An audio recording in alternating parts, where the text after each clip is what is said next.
Well, over the past 2 years, when Grand Prix racing has seemed rather more like a McLaren benefit race than anything else, most of the excitement from televised motorsport has come from Grandstand's regular coverage of the Esso British Touring Car Championship. All the fastest cars are Sierras, although a long way away, of course, from the conventional Reps car, or indeed this rather more powerful 4x4 version. Tiff Needell has been having a go. Tiff Needell, ex-Grand Prix driver, into the Sierra, out of the pit lane, into the race. And that was a really slick pit stop. Excellent work. And there's contact, there's a nudge, and off goes Van Cowen into the sand trap. But he's kept the Sierra rolling, and there is Tiff Needell through in the lead as Harvey comes out of the pits. Soper takes Jones, and there's contact between Pinckney and Smith, and Soper. Every man's dream, taking the checkered flag. But that win earlier this year was my only victory so far this season.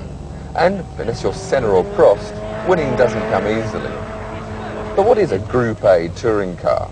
Well, you start with a model of which at least 5,000 cars have been built in 1 year. One such model is this, the Ford Sierra RS Cosworth. It's a pretty impressive car in its standard trim. But for Group A, you are allowed 1 or 2 minor modifications. Modifications began with this, an Evolution Special. The regulations permit a manufacturer to build 500 specials and incorporate those modifications on the racing car, hence the RS500 Cosworth. Now we have this larger rear wing, the whale tail, 2-tier. In the engine there's a larger turbocharger and larger intercooler, which allows the power to be raised from 200 horsepower to 225. The front spoiler now has a lower chin for aerodynamics and also more ducting to increase the airflow into the coolers. And so we come to the racing model itself. There's now slick racing tyres, racing brakes and very firm racing suspension. In the engine bay, well, there's a lot of heat shielding, there's a lot of this aircraft specification high pressure piping, there's a mechanical fuel pump, and also there's a very well-tuned engine. The same engine albeit, but now producing 500 horsepower. Finally, and most important in most racing cars, are the sponsors' colour schemes and logos. Here is the car that I won that race back in May with Lawrence Bristow, and in this case it's a Canadian brewer with a very important message.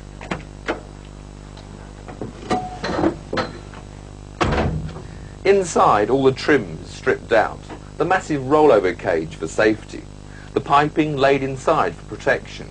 For the driver, the gear lever. Beside it, the brake balance adjuster, and also an anti-roll bar adjustment which helps the handling whilst driving. The racing seat holding the driver firmly in place and straight ahead the steering wheel. Now what else do we need? Ah, that's better. Now, let's see what it's like.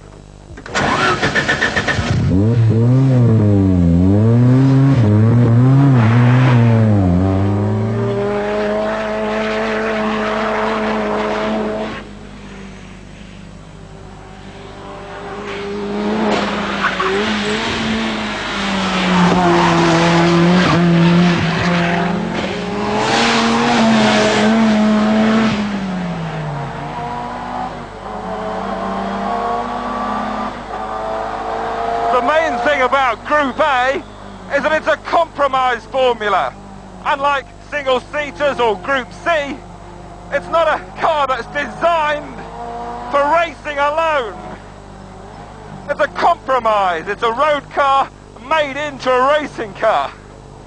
With these engines race-tuned, you've got 500 horsepower to hold on the road, but the regulations limit the amount of tyres you're allowed to have, the tyre width. So getting 500 horsepower down onto the road in what's basically a saloon car causes quite a few interesting situations. The suspension is relatively soft.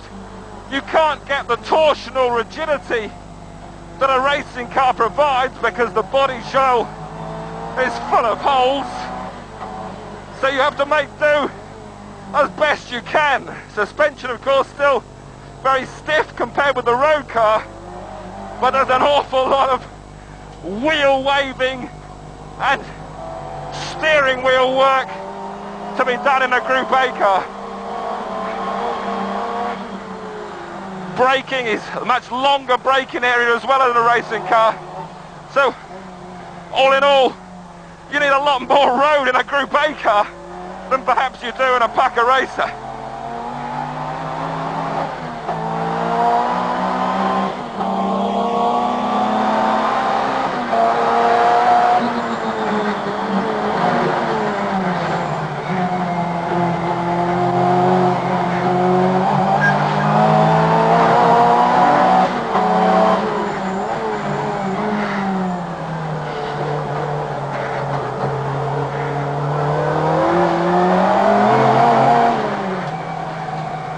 Tending to understeer into the corners and then snapping to oversteer when the brute power of 500 horsepower is applied.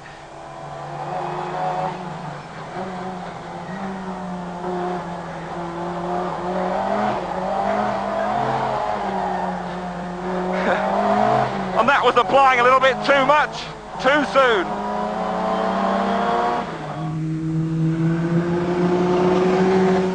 Well, that's all for this week. Now, if you'd like to share your reactions to Unleaded Petrol with us, please write to us at Top Gear, BBC Pebble Mill, Birmingham, B57QQ, and please mark your envelopes lead. Now, I really do have a plane to catch, and if I can beat these British traffic jams, next week I shall be reporting from California, where they know a thing or two about traffic and about controlling the emissions from vehicles. So see you next week at the same time from California. Good night.